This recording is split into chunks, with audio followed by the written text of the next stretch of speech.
사연은 경기도에 사시는 윤지혜 씨가 보내주셨는데요. 사연에 앞서 주인공인 지혜 씨가 직접 보내주신 음성이 있습니다. 제가 4년 전에 경기도 남쪽에 있는 한 톨게이트에서 요금 수납원으로 근무를 했었는데요. 그때 제가 거기서 좀 충격적인 일을 겪었거든요. 그게 아직도 너무나 선명하게 남아있어서 이렇게 제보를 하게 되었습니다. 아, 목소리도 아직도 공포가 있군요. 네, 한밤의 톨게이트 여러분 다 가보셨죠? 많이 갔죠.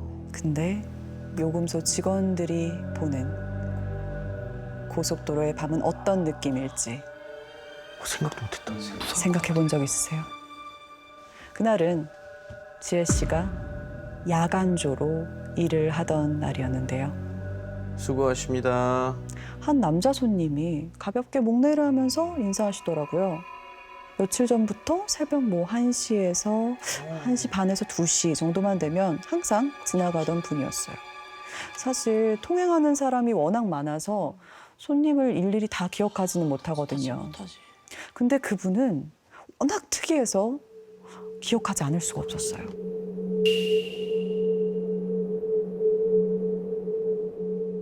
항상 옷도 깔끔하게 입고 머리도 우리 샵에 가면 뭐 선생님들이 해주시는 것처럼 이렇게 한 올 한 올 세팅이 되어 있고 얼굴도 꼭 메이크업한 것처럼 매끈한 게 보기만 해도 뷰티가 차르르 흐르더라고요. 근데 좀 이상했던 건 항상 트럭을 몰고 다니는 거예요. 트럭이면 사실 안 어울리네요. 그러니까 잘 안 어울린다. 그 트럭 뒤에는 새까만 천이 덮여져 있었는데 그 안엔 뭔가 알 수 없는 물건들이 이만큼 뭐야? 실려 있었어요.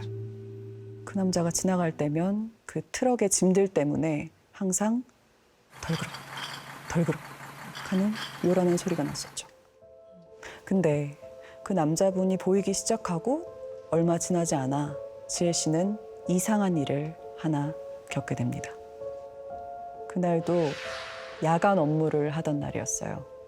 새벽 2시가 넘어갈 무렵 마침 오가는 차가 한 대도 없어서 텅 빈 도로와 산을 멍하니 바라보고 있었죠. 그때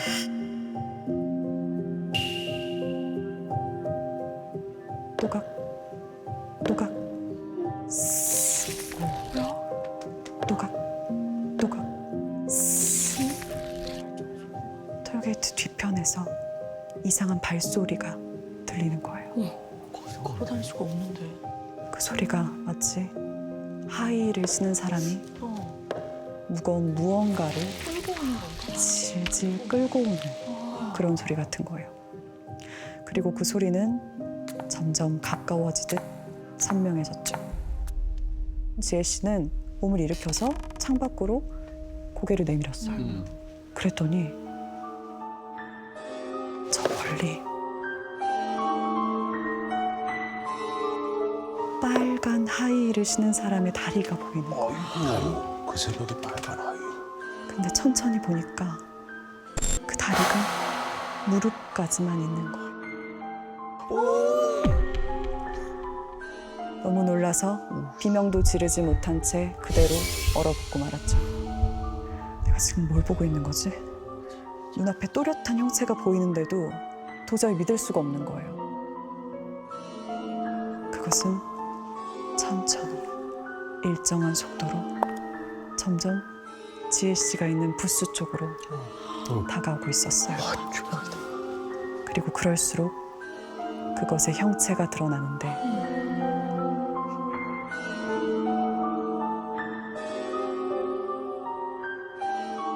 무릎까지 잘린 다리인 줄 알았던 그것 뒤로 접혀진 시꺼먼 몸뚱이가 질질 끌려오고 있었어요.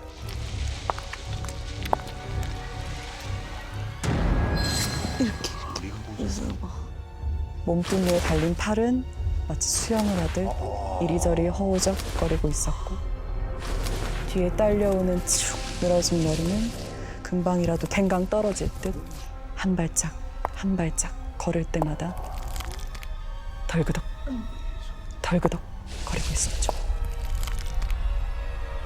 그리고 그 하이힐 그 하이힐을 자세히 보니까 빨간 하이힐이 아닌 새빨간 피로 물든 하이힐이었어요. 그렇게 공포에 질려서 꼼짝없이 그것을 바라보고 있는데 갑자기 정신이 확 드는 거예요. 저게 언제 이렇게 가까이 왔지? 도망가야지. 그것이 몇 발자국 뛰면 바로 닿을 듯한 거리에 와 있더라고요. 그때 그것의 눈동자가 확 움직이더니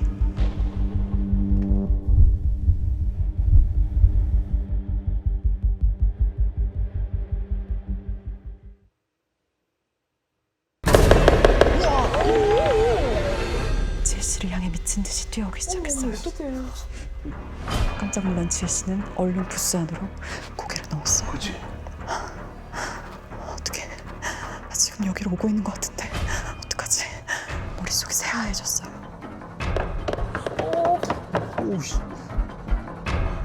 그 소리는 점점 가까워지고 있었죠. 도망칠 곳도 숨을 곳도 하나 없는 작은 부스 안이잖아요.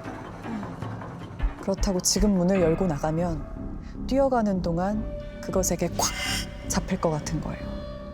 심장은 미친 듯이 쿵쾅거리고 손과 발은 공포로 차갑게 식어가고 있던 그때 사방이 고요해졌어요. 하이힐 소리가 더 이상 들리지 않는 겁니다. 안도의 한숨을 내쉬는데 그때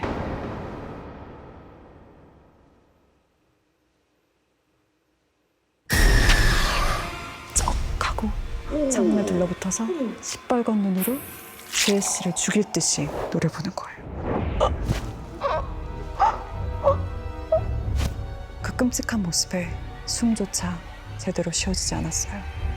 그렇게 꼼짝없이 서서 바들바들 떨고 있는데 뒤에서 무언가가 확 지혜 씨를 잡아 끌었어요. 뭐 뒤서서 뭐해요? 교대 근무하러 온 아이고, 동료 다행이네, 직원이더라고요. 저기, 저기. 창백한 얼굴로 유리창을 가리켰는데 뭐 어디를 말하는 거예요? 뭐 아무것도 없는데? 안 보여. 딴 사람한테 안 보여. 방금까지만 해도 창문에 찰싹 붙어있던 그 모습이 온데간데 없이 사라진 거예요. 4일 후 또 야간조로 근무하게 된 지혜 씨. 무섭겠다. 지레건 먹죠. 그날 목격했던 것이 자꾸 떠올라서 일에 집중할 수가 없었죠. 며칠 잠도 설쳐서 그런지 몸이 뻐근한 게 컨디션도 좋지 않았는데 그 훈남 남자 손님이 모는 트럭이 또 온 겁니다. 어서 오세요 하고 인사를 건넸는데 그 남자 아무 말도 없는 겁니다. 그리고 지혜 씨 얼굴을 뚫어져 쳐다보는 거예요. 근데 이상한 게 그 후로도 그 손님이 매번 마주칠 때마다 지혜 씨를 이렇게 민망할 정도로 위아래로 뚫어지게 쳐다보는 겁니다. 이상하죠? 그 모습을 여러 번 마주한 지혜 씨는 이상하게 좀 찝찝한 마음이 들었어요. 근데 더 문제는 지혜 씨의 몸이 점점 안 좋아지는 거예요. 뭐야? 기력이 빠진 거. 특히 지혜 씨를 더욱더 힘들게 했던 건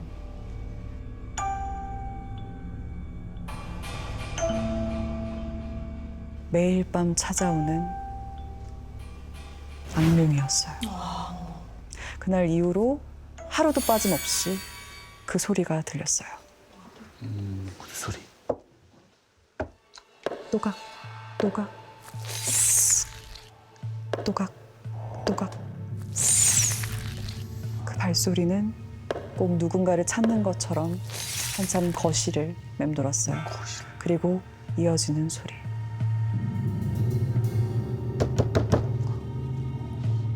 꽉 닫혀있는 방문을 발로 쿵, 쿵 차는 소리였죠.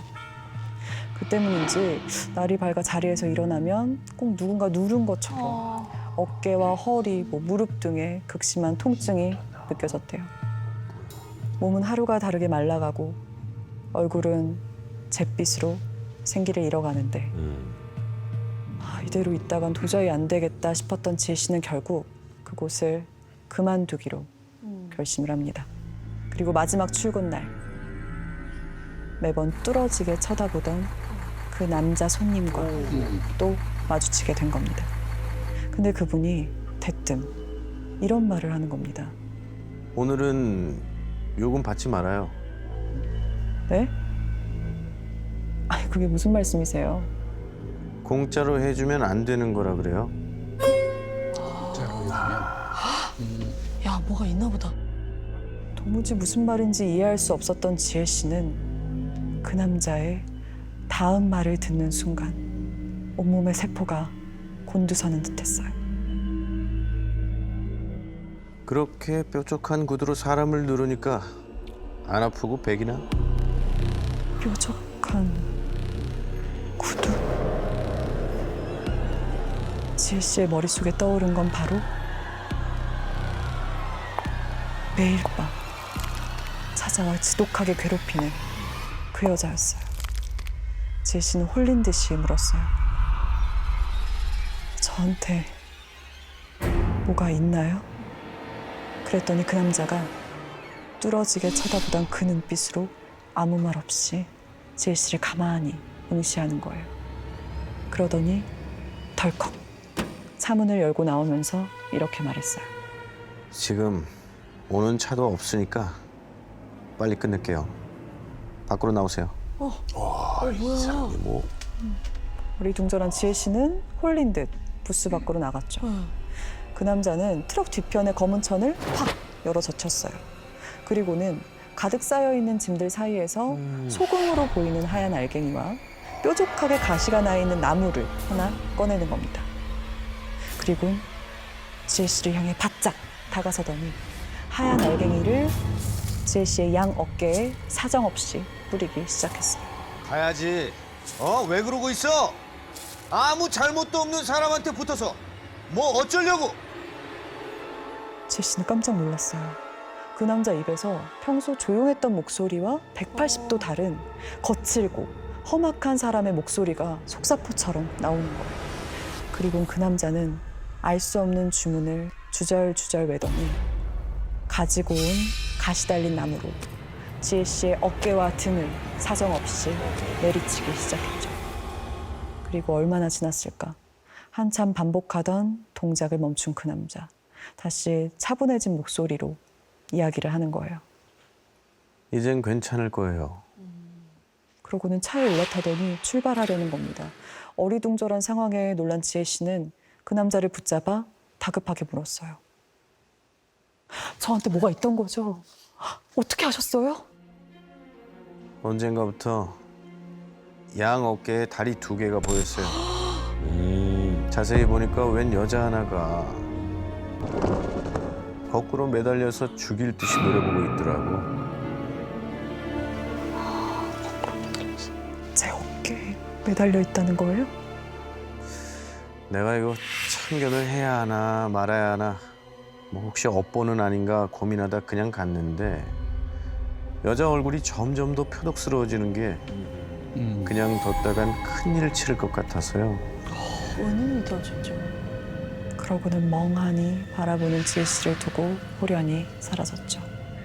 그리고 그 후 정말 거짓말처럼 이유 없는 통증이 말끔히 사라졌어요. 다행이야. 그리고 매일 밤 지혜 씨를 찾아왔던 그 소리. 그 소리 역시 더 이상 들리지 않았고요. 지혜 씨는 지금도 가끔 이런 생각을 한다고 합니다.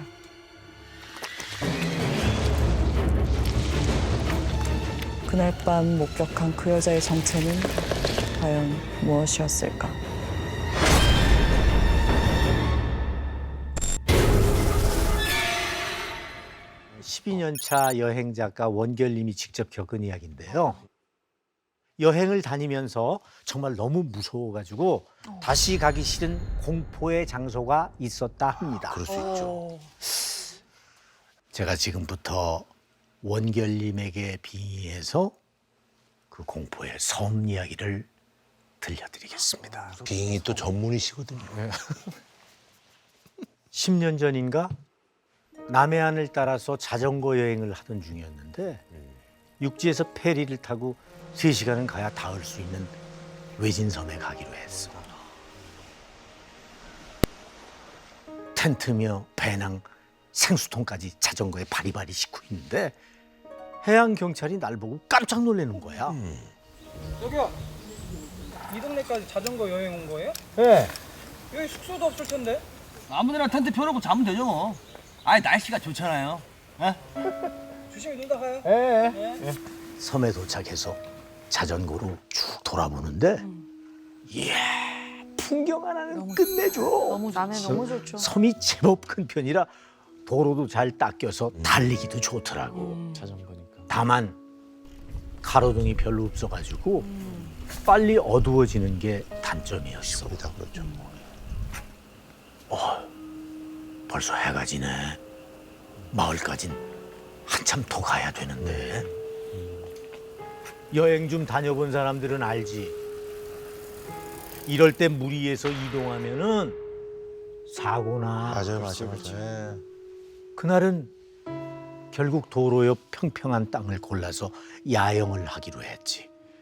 막상 텐트를 치려니까 주변에 묘지도 몇 개 있고 돌탑도 있더라고.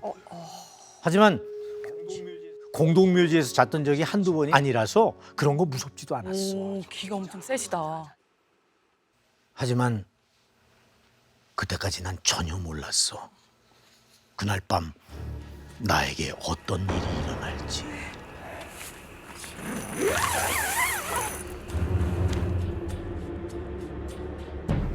반주를 곁들여 저녁을 먹고 바로 침낭으로 기어들어가는데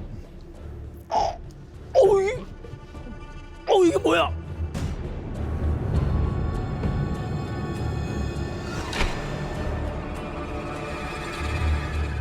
뭐지? 눈을 탁 떴어. 근데 텐트 밖에서 무슨 소리가 나더라고. 거기 누구 있어요? 일단 사람 목소리가 들리니까 안심하고 텐트 밖으로 나갔지. 근데 눈앞이 너무 뿌해가지고 아무것도 안 보이는 거야. 그게 해무 때문이었어. 당장 코앞에 있는 내 손도 안 보이더라고. 이래서 어부들이 물귀신보다 해무가 더 무섭다고 했구나 싶을 정도였어. 바다가 옆이니까. 그런데 그 해무 속에 자동차 한 대가 전조등을 환하게 켜고 서 있는 거야. 어떤 남자의 실루엣이 보였어.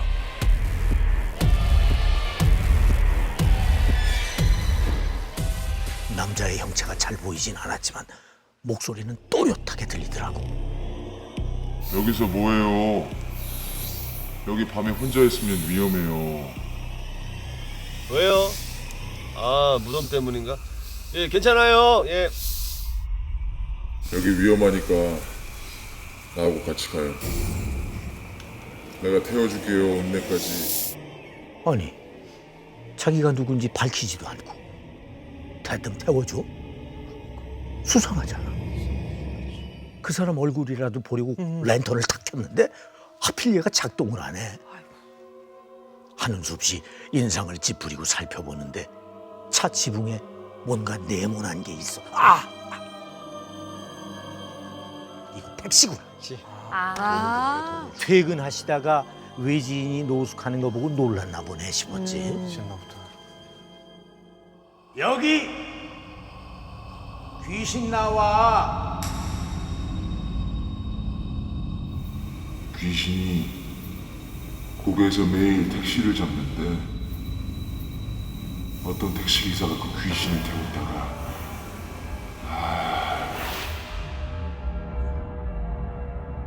네? 무섭다. 귀신이요? 이제 저는 공동묘지에서도 자고요. 멧돼지랑 밥도 나눠 먹는 사람이 저예요. 걱정하지 마세요. 그냥 타지. 객기야, 객기. 내가 허세를 부리는데도 그 사람은 듣지도 않더라. 그냥 나하고 같이 가요. 내가 태워줄게, 읍내까지. 자꾸 차에 타라고 권하는 거야.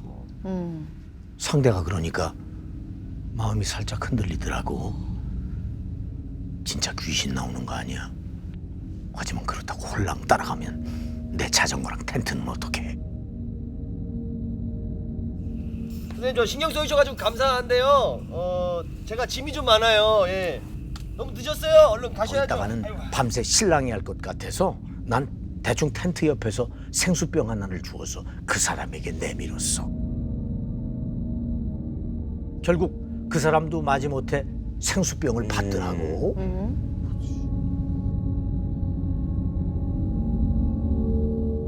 여기 귀신 나와. 이 조심해야 돼. 그 사람 차에 타면서도 끝까지 귀신 타령이야. 아무튼 그 차가 안개 속으로 스르르륵 사라지는데 확실히 택시가 맞는 것 같아. 근데 새삼 신기한 점이 있더라고. 동네 주민이라서 그런가 이 안개를 뚫고 그니까. 운전도 참 잘하네. 안 보인다고 했는데. 아무튼 이제 다시 내가 혼자가 됐잖아. 다시 자려고 침낭에 누웠는데 한 번 깨서 그런지 잠이 잘 안 오더라고. 괜히 혼자 뒤척거리는데 바로 그때 저 멀리서부터 날카로운 소리가 하나가 점점점점점점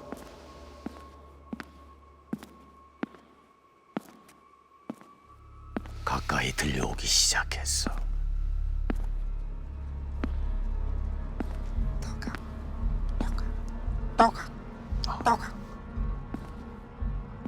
발끝에서부터 머리끝까지 소름이 쫙 올라오는 거야.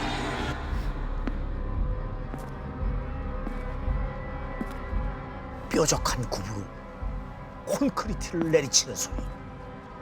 누가 하이힐을 신고 또각또각 걷고 있는 거야. 그 밤에 아까 그 택시 기사가 한 말이 기억나죠? 응? 귀신 나와. 귀신이 이 고개에서 맨날 택시를 잡아. 있잖아. 그때부터 머리카락은 쭈뼛쭈뼛 서고 등 뒤로 식은땀이 쫙 쏟아지기 시작했어. 그렇게 나 혼자 침낭을 끌어안고 털털 떨고 있는데 그 하이힐 소리가 내 곁으로 다가오는 것처럼 점점 커지더니 내 텐트 앞에서 탁 멈추는 거야.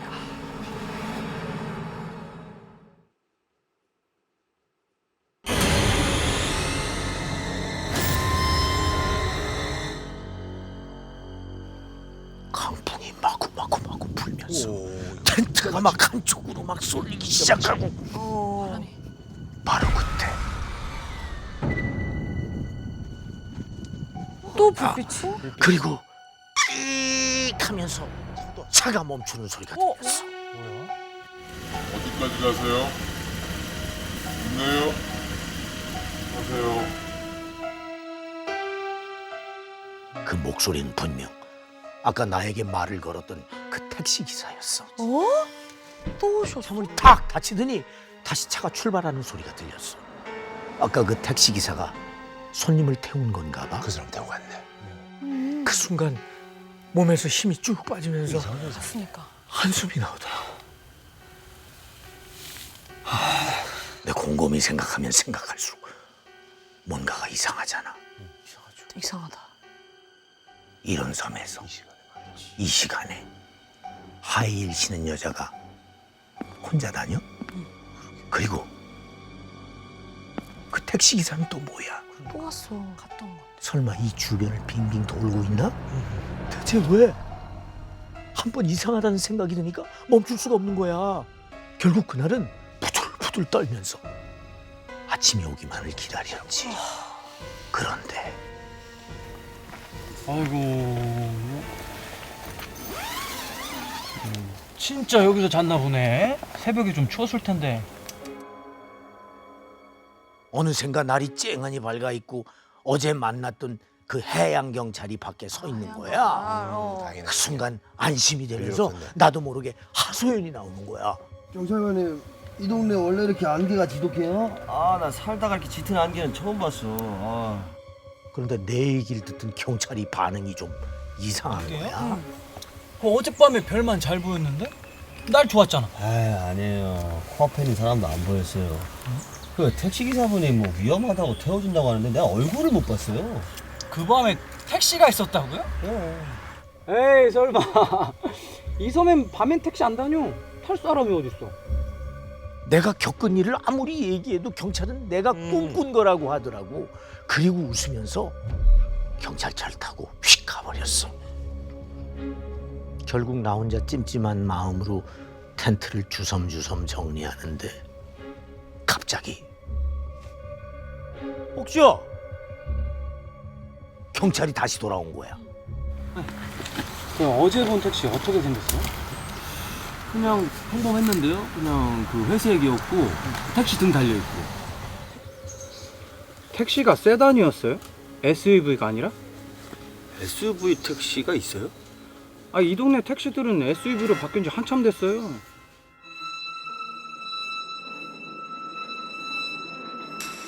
험한 고개도 많고 날씨가 굳을 때도 많아서 SUV가 다니기엔 더 낫거든. 육지에서 보던 택시는 여기 없어. 어머. 세단을 봤는데 순간 소름이 돋았어.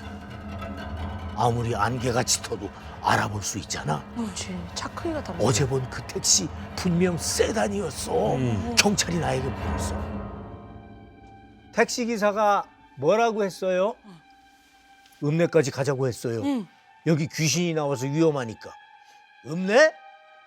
읍내요? 여기 읍내 없어요.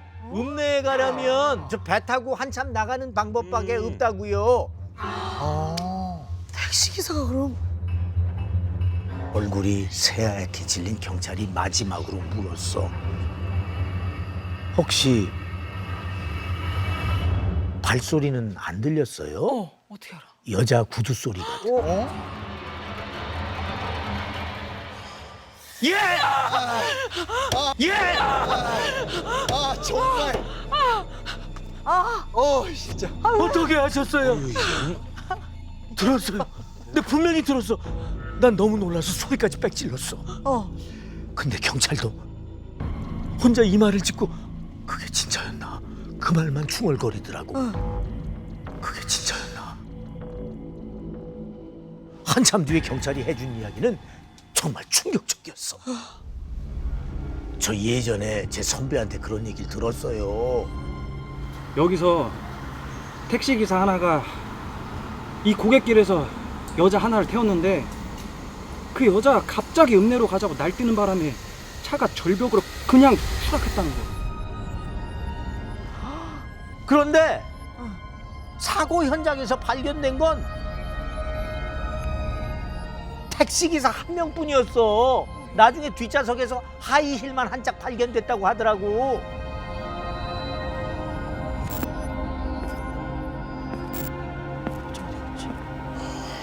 그래서 택시기사 어떻게 됐어요?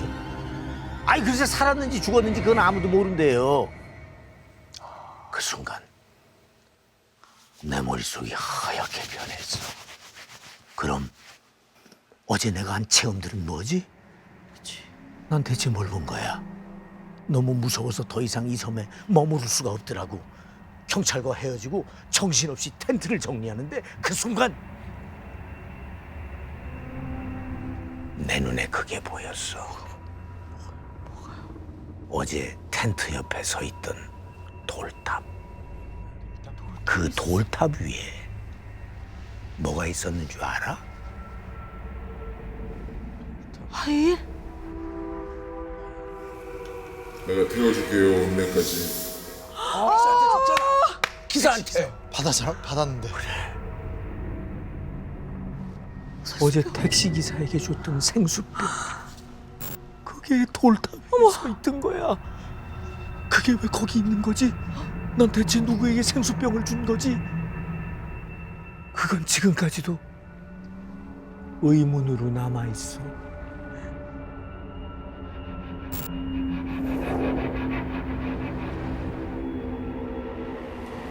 내가 태워줄게 읍내까지. 이번 사연은 세종시에 살고 있는 두 아이의 아버지 성훈 씨가 작년에 겪은 일을 보내주셨는데요. 최근이네요. 먼저 들려드리겠습니다. 작년 봄부터 좀 코로나 때문에 회사 경영이 좀 악화되고 그러다 보니까 한 6개월 정도 일이 거의 없다시피 해서 출근하는 날도 적어지고 또 급여도 또 줄어들고 그런 상황이었어요. 야간에 할 수 있는 이제 출장 세차 아르바이트를 좀 시작하게 됐어요. 출장 세차. 그렇습니다. 그 새벽에 퇴근을 하고 돌아온 성훈 씨가 밤마다 찾아간 곳은 인근 지하 주차장. 직장인들이 퇴근하고 돌아와서 주차장에 차를 세워두면 야간 시간 동안 그곳에 가서 깨끗하게 세차를 해주면 되는 거였어요. 낮에는 회사 일, 밤에는 세차 일까지 끝내고 나면 머리부터 발끝까지 아주 녹초가 돼서 기절할 것만 같았지만 성훈 씨는 그때마다 아내와 아이들을 보면서 애써 마음을 다잡곤 했죠.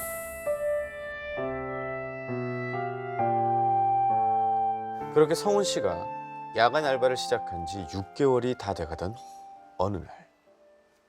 그날 성훈 씨가 마지막으로 맡은 구역은 집에서 조금 떨어진 한 아파트 단지였습니다. 모든 구역을 가리지 않고 정말 열심히 일을 하는 성훈 씨였지만 유독 그곳은 꺼려했어요.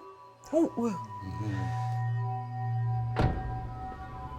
지하 주차장에 갈 때마다 느껴지는 음습하고 아, 그런 데가 아주 있어. 이상한 기운. 어둠 속에서 누군가 튀어나올 것만 같은 싸한 느낌의 LED 등, 헤드랜턴 등 이 모든 조명 장치를 모조리 꺼내서 주변을 밝혀야지만 조금이나마 안심이 될 정도였어요. 성훈 씨가 작업을 시작한 시간은 차 한 대 지나다니지 않는 새벽 2시. 아무도 없는 이 고요한 지하에서 혼자 있으니까 성훈 씨는 괜히 뒷목이 서늘해졌어요.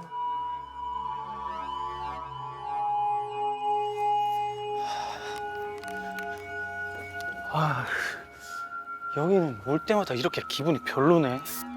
아, 그래 빨리 끝내고 가자. 그때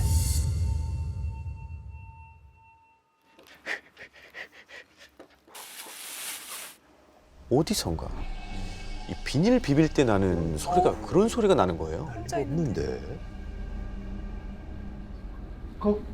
거기 누구 있어요?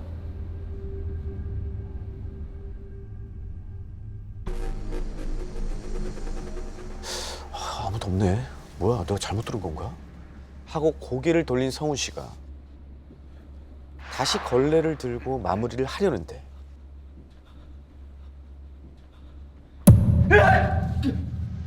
누군가 차 안에서 성훈 씨를 이렇게 바라보고 있었던 거예요.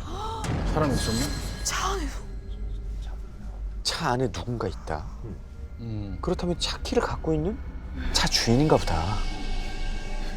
성훈 씨는 용기를 내서 차 가까이 다가갔어요. 하지만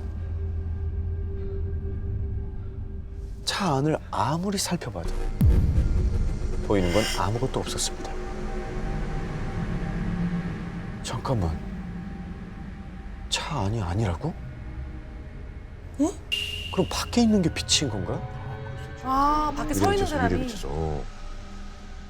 그 순간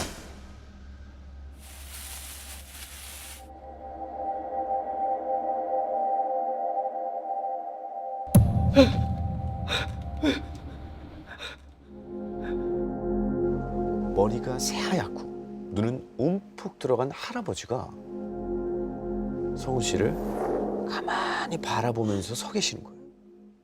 삐쩍 말라서 뼈대가 툭 붉어진 할아버지의 손에는 검은색 비닐봉지가 들려 있었습니다. 그 소리야? 아, 뭐지? 뭐야, 언제부터 저기 있었던 거지? 말없이 빤히 바라보기만 하는 할아버지의 흉흉한 눈빛에 왜 그러세요? 꼭 좀 부탁할 게 있는데.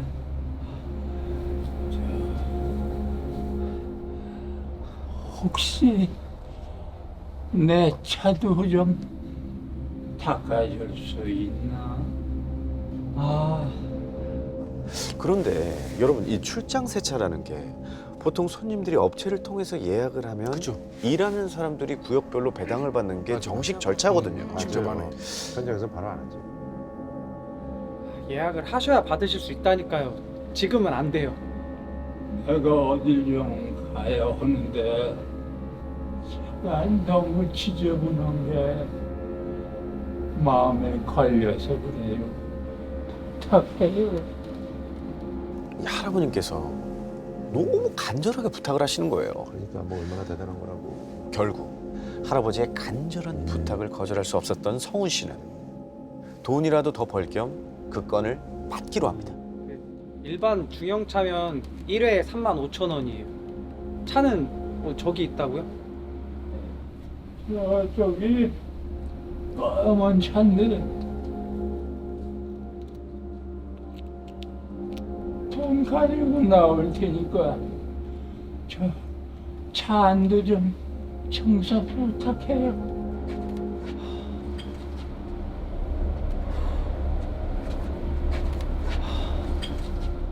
성훈 씨는 A 기둥 쪽으로 자리를 옮기기 위해서 거기 차로 걸어갔어요.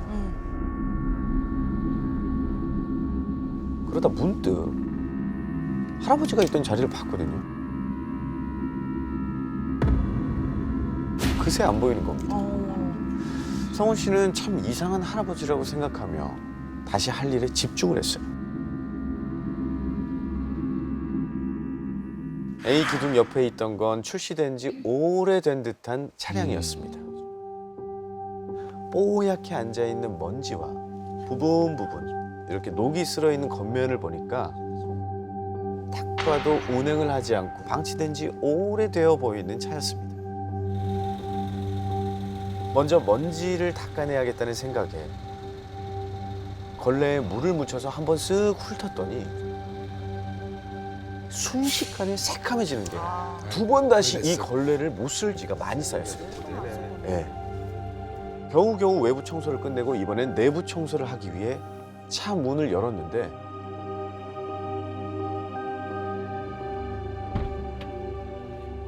차 안을 뜩 채운 서늘한 냉기와 함께 매캐한 탄내가 코를 확 찌르는 겁니다. 한숨을 푹 쉬면서 일단 바닥 매트를 집어드는데 손에 뭔가 아슬까슬한 물체가 느껴지는 거예요.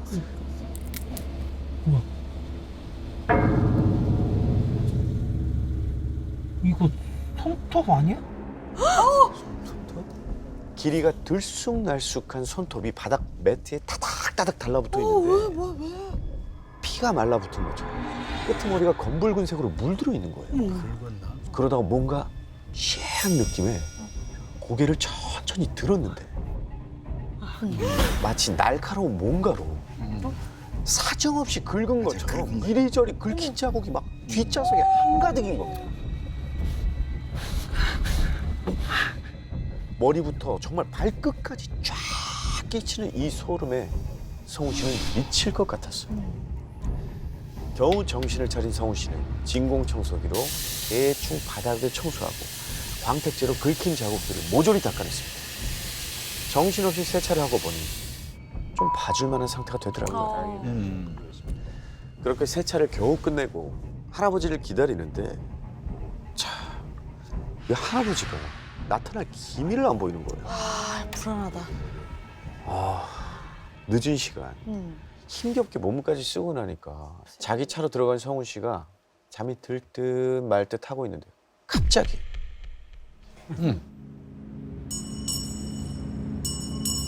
어디선가 종소리가 울리더니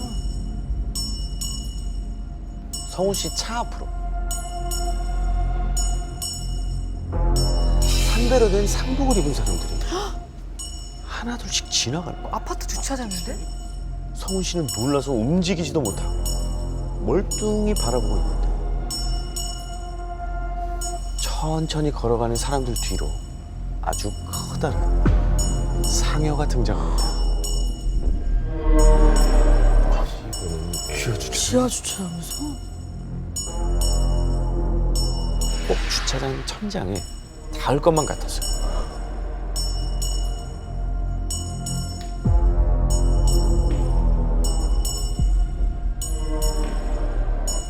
그때였습니다. 앞에서 종을 치던 사람이 그 자리에 우뚝 멈춰 서더니 일제히 성훈 씨를 바라봤어요. 동시에 뒤따라가던 사람들 모두요. 그 자리를 벗어나고 싶어서 막 발버둥 치는데 이상하게 몸이 안 움직이는 겁니다. 그런데 그때 그 종치던 사람이 성훈 씨 쪽으로 몸을 틀더니 걸어오기 시작해요.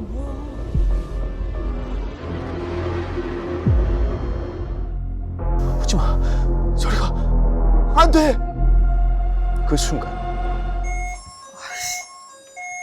차량 들어오는 소리인데 차량 들어오는 소리야. 그렇습니다. 차 들어오는 소리. 주차장으로 차가 들어오는 소리와 함께 눈앞에 있던 모든 장면이 휙 사라졌어요. 꿈인가? 그 차는 주차장을 몇 바퀴 뺑뺑 돌더니 성훈 씨 차 뒤에 멈춰 서더라고요.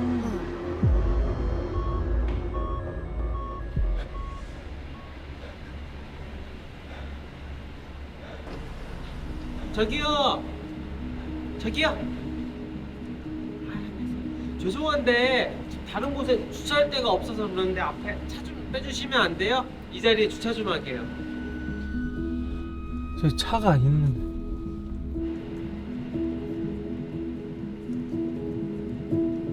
도대체 무슨 일이 일어난 건지 성훈 씨의 머리로는 이해가 되질 않았어요. 네.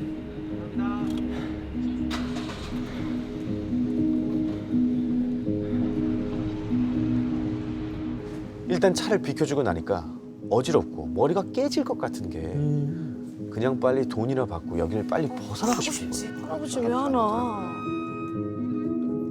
성훈 씨는 아파트 관리사무소로 올라가서 경비 아저씨, 그 차 주인이 새 차를 바뀌고 돈을 안 갖고 와서요. 그 CCTV 좀 확인해 볼게요. CCTV요? 네네. 그러세요? 그런데 이 CCTV 화면을 확인한 성훈 씨는 더욱 큰 혼란에 빠지고 맙니다. 자, 시간은 새벽 2시 42분. 성훈 씨의 차량이 빈 주차칸 앞에 주차를 합니다. 그러더니 차에서 내려요. 트렁크 앞에서 꼼짝도 안 하고 5분간 가만히 서 있는 겁니다. 분명히 할아버지랑 얘기도 하고 얘기하는 거네. 지켰구나. 세차도 했는데 할아버지가. 성훈 씨 혼자서 우두커니 아무것도 안 하고 그냥 서 있는 거예요. 홀렸어. 할아버지는 없고. 세차도 했는데. 그렇죠. 그러더니 2시 47분, 5분이 지났죠. 5분. 성훈 씨가 자기 차로 돌아가고는 20분쯤 지나서 한 차량이 주차장으로 들어옵니다. 부장님이야, 부장님. 그러자 빈 주차칸 입구를 막고 있는 성훈 씨 차량이 자리를 비켜주고 새로 들어온 차량이 그 칸에 주차를 하는 겁니다. 뭐야 할아버지가. 그러니까 할아버지의 차가 있던 A 기둥 옆자리는 사실 그 차량이 오기 전까지 계속 비어 있었던 거죠. 비어 있었어요. CCTV 영상에는 할아버지도 그러니까 할아버지의 차도 없네. 흔적조차 없었습니다. 세차한 것도 그냥 없는 거예요. 야 이거 뭔 일이야? 아무것도 없는데? 이상하네. 혹시 술 드셨어요? 그럴 리가 없는데. 분명 차가 있었어요. A 기둥 쪽에 그 차 주인이 새 차 바뀌면서 돈 갖고 오겠다고 했다고요. A 기둥이라고요? 네. 그럴 리가 없는데. 그럴 리가 없다뇨. 한 달 전에 어떤 할아버지가 그 자리에서 돌아가셨어요. 그래? 차에서 연탄 피우고. 그래서 입주민들이 자리가 없는 거 아닌 이상은 그 자리에 주차 안 해요.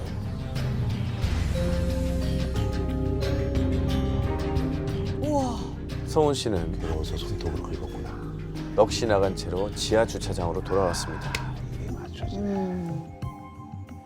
한참을 운전석에 멍하니 앉아 있다가 시동을 건 순간 성훈 씨는 조수석 사이드 미러에 걸려 있는 무언가를 발견합니다. 비늘 소리?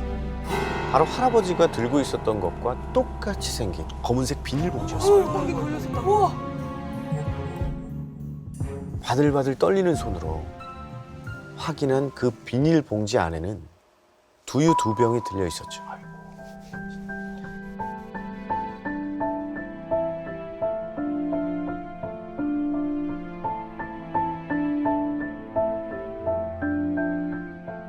성훈 씨가 만난 그 할아버지는 정말 한 달 전 지하 주차장에서 돌아가신 그 할아버지였을까요?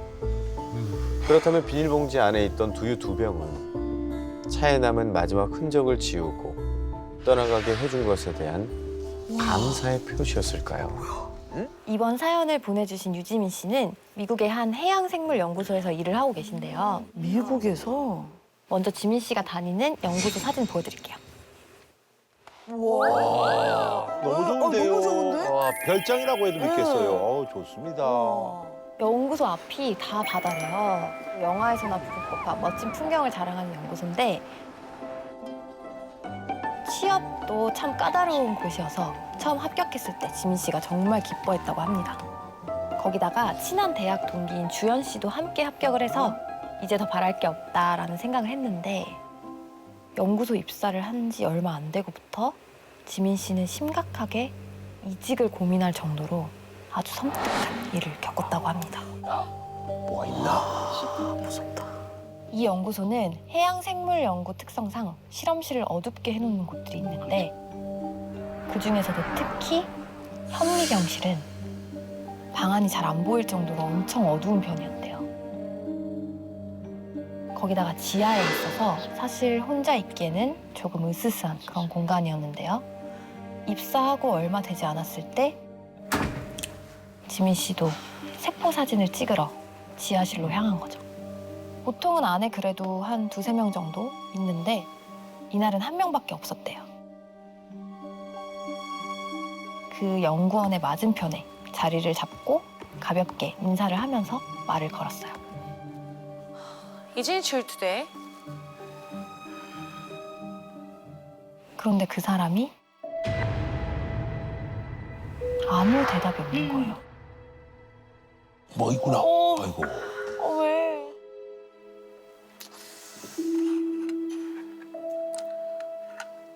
Do you have an ethanol spray there? I need it for cleaning the table. 또 말을 걸었는데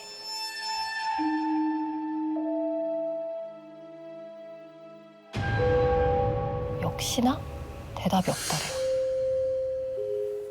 그래, 말하지 말자 하고 현미경 관찰을 시작하려는데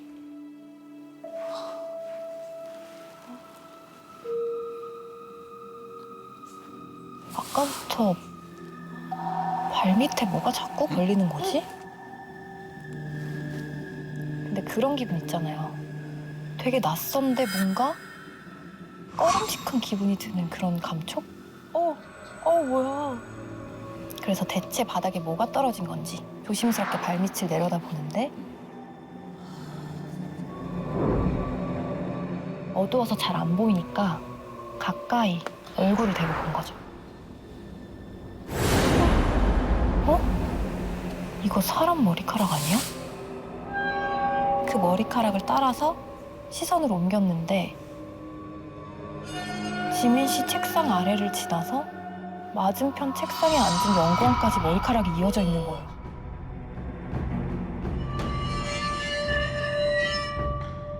순간 지민 씨는 너무 무서워서 책상에서 밑에서 나와서 얼른 고개를 들었어요.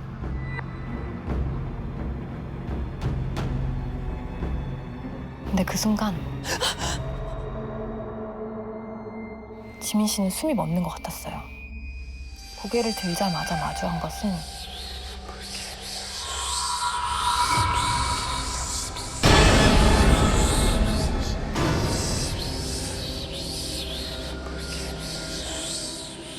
손바늘 사이에 둔 채 눈도 떼지도 못하고 지민 씨가 얼어붙어 있던 그때 뭐야, 너 현미경실에서 혼자 안 무서워? 친구 주연 씨가 문을 벌컥 열고 들어온 거예요. 오늘 현미경실 예약한 사람 너밖에 없던데? 동시에 선반 맞은편의 여자도 사라져버렸어요.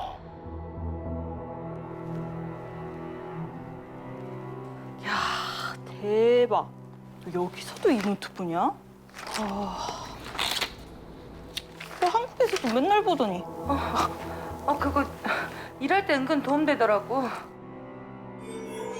지민 씨는 안도하면서도 한편으로는 울고 싶은 심정이었대요. 왜냐하면 방금 그 여자가 미국 오기 전에 한국에서부터 줄곧 지민 씨를 쫓아다녔던 여자였대요. 어? 원래 귀신이 바다를 못 건너는데. 어, 깜짝이야. 예전부터 한국에 있을 때부터 그 똑같은 여자를 계속해서 봤었어요. 그렇게 몇 년을 시달리다가 이제 미국으로 오게 돼서 이제는 벗어날 수 있겠다 생각을 하고 왔는데 여기까지도 제가 일하는 연구소에서까지도 이 여자를 보니까 정말 어떻게 해야 되나 싶은 마음이 많이 들더라고요. 야, 귀신이 그 바다 건너까지 왔어? 계속 따라다녔네. 지민 씨가 그 여자를 처음 본 건 한국에서 대학교에 다니던 2014년도 3학년 1학기 때였다고 합니다. 어느 날 밤늦게까지 도서관에서 열심히 공부하다가 집에 가려는데 신고 있던 스타킹이 도서관 의자에 걸려서 올이 나간 거예요. 근데 여자분들 아시겠지만 절대 그대로 집에 못 가잖아요. 그래서 지민 씨도 화장실에 가서 갈아 신고 가려고 했어요.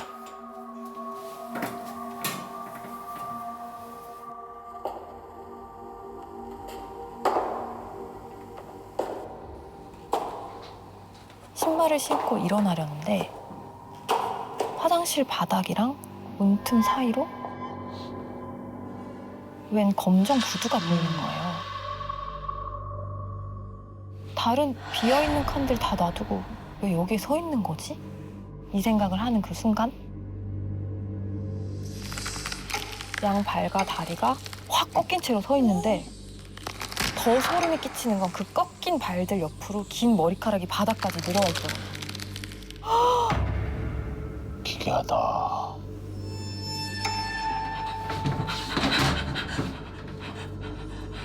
혹시나 화장실 문이 열릴까 봐 손만 뻗어서 문을 부여잡고 선 거죠.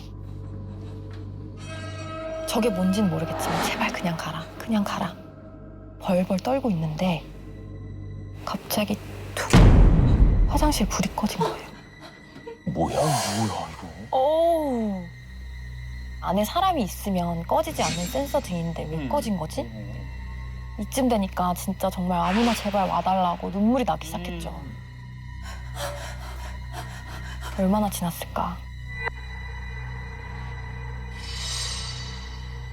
문 앞에서 어떤 소리도 인기척도 없다고 생각한 지민 씨가 정말 조심스럽게 문 밑을 내려다봤어요.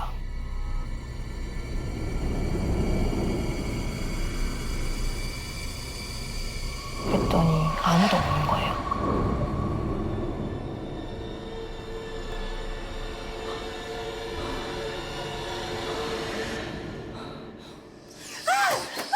몇 칸 아래쪽으로 여자가 눈을 부릅뜨고 쳐다보는 거예요.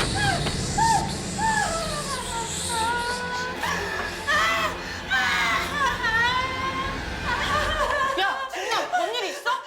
야, 어디야? 야, 문 열어봐, 진남. 문 열어봐. 밖에서 같이 가려고 기다리던 주연 씨가 지민 씨 비명 소리를 듣고 화장실로 달려온 거죠. 주연아, 여기 어떤 여자 못 봤어? 아무도 없었는데? 야, 너 공부를 너무 열심히 해서 헛것 봤나 보다. 괜찮아. 그 여자는 사라져서 어디에도 보이지 않았대요. 하지만 그건 헛것이 아니었습니다. 다음 날 지민 씨가 학교에서 전공 수업을 듣고 있을 때였어요. 수업을 듣다가 무심코 강의실 뒷문을 봤는데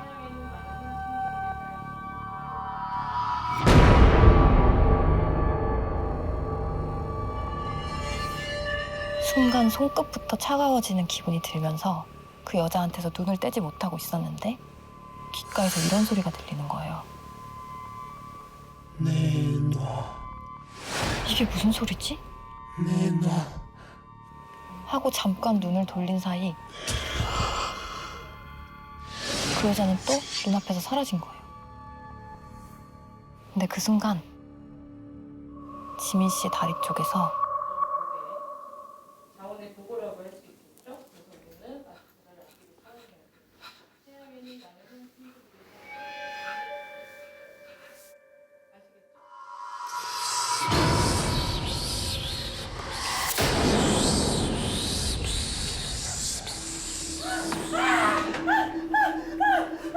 아까 문 앞에 서 있던 그 여자가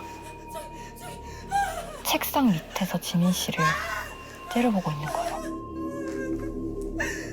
다들 지민 씨를 이상하게 봤지만 지민 씨는 이건 절대 헛것이 아니다 라는 생각밖에 없었대요. 그 후로도 그 여자는 잊을만 하면 갑자기 나타나서는 지민 씨를 놀라게 했는데요. 어떤 때는 횡단보도에 서 있다가 나타나서 그 여자를 피하려다가 차에 부딪힐 뻔한 적도 어느 때는 실험실에서 나타나서 피하려다가 크게 다칠 뻔한 적도 있다고 합니다. 그러다 보니 솔직히 들어가기 어려운 연구소에 합격했다는 것도 기뻤지만 한편으로는 이제 미국에 가면 안 나타나겠지 그렇지, 그렇게 생각할 수 있어. 하는 생각도 있었대요. 근데 여기서 또 그 여자가 나타난 거죠. 아, 미국에서도. 왜 따라다니는 거야? 지민 씨는 당장이라도 연구소를 그만두고 싶었지만 일단 현미경실에는 혼자 가지 않고 야근도 최대한 안 하기로 마음을 먹었어요. 그로부터 한 달 뒤에 그날은 지민 씨가 어쩔 수 없이 야근을 해야 했던 날인데요. 하필이면 다른 연구원들은 일찍 퇴근을 해가지고 연구실에 지민 씨 혼자 남아 있었대요. 아, 아까 말씀드렸지만 현미경실이 굉장히 어둡다고 했잖아요. 그런데 그 와중에도 해양 생물이 들어있는 수조가 있는데 거기는 불을 꺼두는 걸로도 모자라서 까만 천으로 다 덮어두기도 한대요. 근데 한참 세포를 들여다보고 있는데 저 멀리 까만 천으로 덮어둔 수조에 불이 탁 켜진 거예요.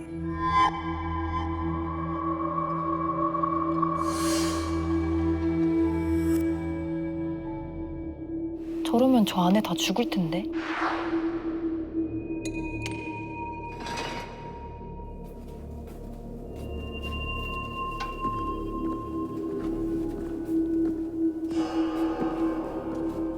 아까까지 겁났던 거 다 잊고 수조에 불을 끄려는데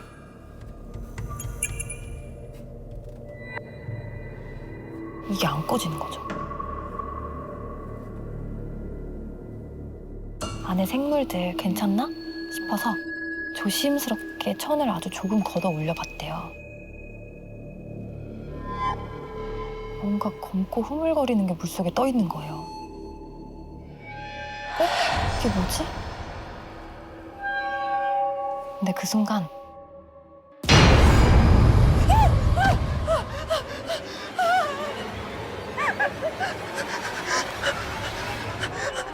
주연아, 나 좀 데리러 와. 여기 현미경실, 빨리.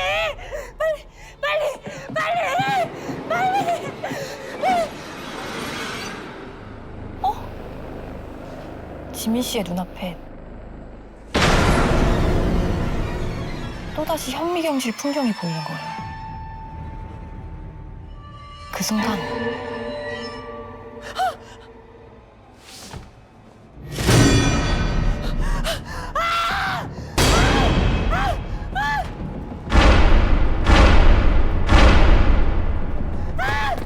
벗어나고 싶다는 생각만 가득했던 지민 씨는 다시 문을 열고 또 문을 열고 또 문을 열고 수도 없이 계속 반복한 거예요.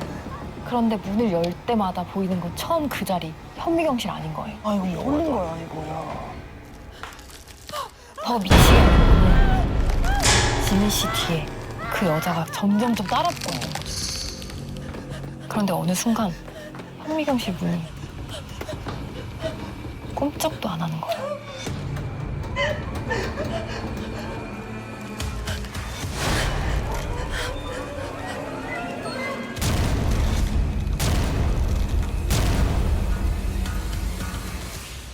급한 마음에 일단 가까운 책상 밑으로 서둘러서 몸을 숨겼어요. 정말 숨소리도 죽인 채 가만히 있었는데 어디 있어? 어디 있어? 어디 있어? 정말 심장이 막 미친 듯이 두근대는 소리만 귓가에 울려대던 그때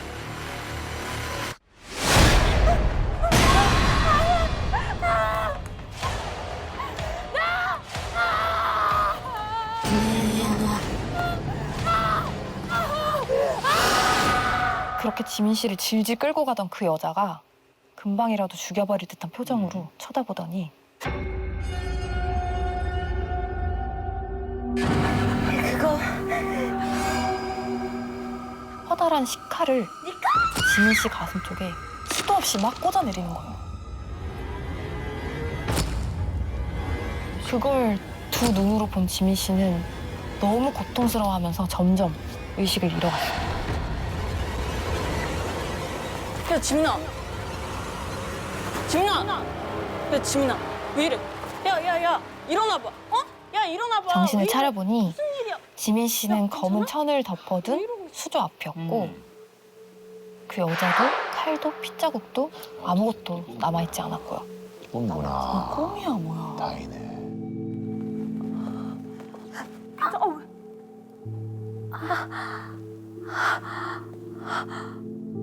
근데 주연 씨의 부축을 받아서 일어나려는 그 순간 명치 쪽이 너무 아픈 거죠.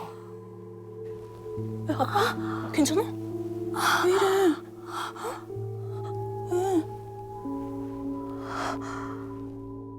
아까 귀신이 칼로 찔렀다고 생각했던 위치에 시퍼렇게 멍이 들어있는 거예요. 그때 찍어둔 사진이 있다고 보내주셨어요. 아이고. 실제로? 야 이거는 어떻게 이렇게 심하게? 명치 쪽. 뭐가 튀어나왔어. 아니 이거 무슨 이렇게 튀어오르도 이렇게 되지? 온갖 약들을 다 먹어보기도 하고 너무 아파서 잠도 잘 못 자는 지경에 이르러서 결국은 병원에 가서 제거 수술을 받게 됐어요. 그래서 그런 일이 있고 나서는 이게 혹시 꿈이 아니라 진짜 현실이었던 건가 하는 생각을 많이 하게 되었습니다. 지민 씨는 정말 영문도 모르고 한국에서 미국까지 쫓아다니면서 괴롭히는 그 여자의 정체가 궁금했지만 알 방법이 없어서 굉장히 괴로워했는데요. 몇 달 뒤에 정말 믿기 힘든 소름 끼치는 이야기를 들었다고 합니다. 야. 땡큐. 박사 어느 세월에 따냐. 수진 언니가 미국 왔으면 벌써 박사 땄겠지? 수진 언니? 그게 누군데? 윤수진 언니 몰라? 우리 4학년 선배. 우리 미국 오기 일주일 전에 사고로 돌아가셨잖아.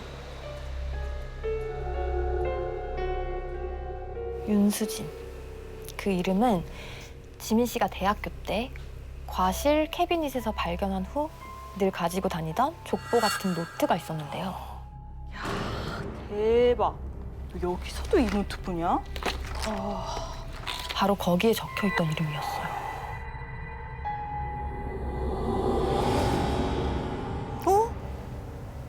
아까 그 노트인가? 그러니까 왜 갖고 왔냐 그러면서 도움 된다 또. 순간 찜찜한 기분이 들었던 주연 씨는 바로 노트를 태워버렸다고 합니다. 정말 그 노트의 주인인 그 수진 선배의 혼령이 노트를 가져간 지민 씨를 따라서 한국에서부터 미국까지 쫓아와서 괴롭혔던 걸까요?